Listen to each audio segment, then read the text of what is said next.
ने जैसा कि कहा कि ब्रेकिंग न्यूज का प्रेशर और इस तरह की खबरों का दबाव ऐसा है कि जो सही और ऑथेंटिक न्यूज है उस पर जानबूझकर या मजबूरी में संस्थान जो है कम ध्यान देते हैं और वो ऐसी मसालेदार खबरों को लगातार बनाए रखना चाहते हैं जिससे उनके टीआरपी मिले। इस पर अनिल जी ने कहा कि चूंकि उसे हम ज्यादा सुनना और देखना पसंद करते हैं तो ये संस्थान की मजबूरी हो जाती है। तो अब इस बात में ये बात आती है कि संस्थान की मजबूरी हो जाती है तो फिर ये नैतिक दायित्व किसका बनता है? लोगों तक सही और थोड़ी बेहतर खबरें दी जाएं, क्या उसके लिए हम रिस्पॉन्सिबल नहीं हैं? क्या ये हमारी तरफ से नहीं होना चाहिए? और होता ये है कि असल में आप जो दिखाते जाते हैं हम उसे देखने के आदी और अभ्यस्त होते हैं। इन्होंने कहा कि हाँ ठीक है, बैड चीजें जो होती हैं, नेगेटिव चीजें जो होती हैं वो ज्यादा तेजी से स्प्रेड करती हैं। लेकिन अभी से अगर 20 साल 25 साल पहले के पत्रकारिता के दौर को देखा जाए तो उस वक्त में जो खबरें होती थी या उस वक्त में पत्रकारिता का जो एक मयार था वो क्या था, और ये जो डिग्रेडेशन हुआ है तो क्या ये जरूरी है और ये होते रहना चाहिए? मैं मानती हूँ हो सकता है कि हमारा मानसिक आस्वादन जो है वो थोड़ा सा कमतर हुआ है, लेकिन एक जो सामाजिक जिम्मेदारी है, हम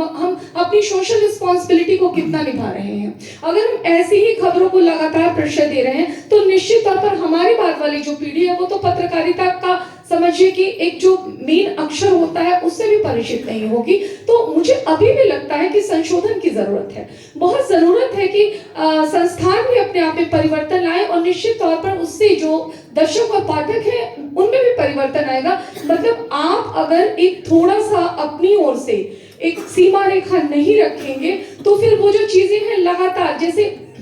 सही इन्होंने कहा कि किसी नेता मंत्री को अगर खांसी जुकाम हो जाए तो हम लगातार चलाते हैं, मतलब इस खबर का क्या मकसद हो सकता है? और हमें अगर मजा आ रहा है ये देखने में कि फला बीमार है, वो किस हॉस्पिटल में है, तो ज़हनी तौर पर जरूर हम भी इस चीज की जिम्मेदारी से अपना पीछा नहीं छुड़ा सकते, लेकिन हमें कोशिश तो करनी होगी। कहीं ना कहीं देखिए जब चीजें बहुत बिगड़ती हैं, जैसे एक टाइम में बात हो रही थी कि कर्मकांड हमारे इतने बड़े थे कि हर तरह की धर्म सुधार आंदोलनों की जरूरत पड़ी थी, तो मुझे लगता है कि पत्रकारिता में भी अब वो समय है कि जब आपको एक आंदोलन की जरूरत है, आपको स्थिर हो कि वो चाहे हम पत्रकार हो या हम पाठक हो, दर्शक हो, हम दोनों को बहुत बेहतर तरीके से अपनी जिम्मेदारी समझने और जानने की जरूरत है। सबसे बड़ी बात है कि अवेयरनेस भी एक चीज है। खबरों के नाम पे हमारे बच्चे क्या देख रहे हैं, मतलब ऐसी ऐसी खबरें देख रहे हैं जिसको देखकर मुझे नहीं लगता है कि उनका कोई भी नैतिक विकास होने वाला है। तो मैं अभी भी मुझे ये लगता है कि अगर हम बेहतर तरीके से किसी भी चीज को, किसी भी न्यूज को अभी भी प्रोसीड करें तो ऐसा नहीं है कि उसे देखा या सुना नहीं जाएगा। तो जैसे अल्ट बालाजी है या बाकी चीजें हैं तो उसका एक